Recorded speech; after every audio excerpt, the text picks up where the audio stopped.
Hello friend, এখন যে বোর্ডটা দেখতে পাচ্ছেন এটা রেডমি কোম্পানির গো মডেলের বোর্ড। তো এটা অ্যাকচুয়ালি প্রবলেম ছিল যে ডিসপ্লেতে লাইট আসছিল না। তো একখানা জাম্পার করে প্রবলেম সলভ করেছি। তো এখানে সম্ভবত ডিসপ্লে লাইট কানেকশানের তিনখানা লাইন থাকে। তো প্রথম লাইনটা অ্যানোড লাইন, তার পরের লাইনটা ক্যাথোড লাইন এবং তার পরের লাইনটা যেটা থাকে পিডব্লিউএম লাইন।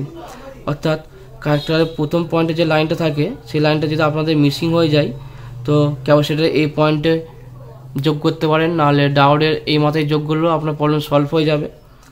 আর 3 নম্বর এবং 4 নম্বর, এই 3 নম্বর এবং 4 নম্বর পিন থেকে যে লাইনটা বের হচ্ছে সেইটা রেজিস্ট্যান্সের এই মাথায় যদি যোগ করেন সেক্ষেত্রে প্রবলেম সলভ হয়ে যাবে, নয় আইসির প্রথম পয়েন্টে যোগ করলেও আপনার প্রবলেম সলভ হয়ে যাবে।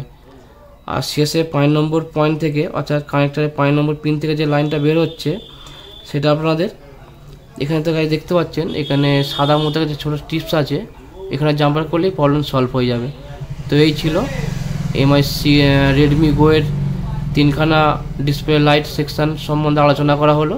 তো আপনার কাছে যদি এরকম লাইন কোনো রকম মিস্টেক থাকে কিংবা মিসিং থাকে তো এইভাবে জাম্পার করে প্রবলেম সলভ করতে পারবেন।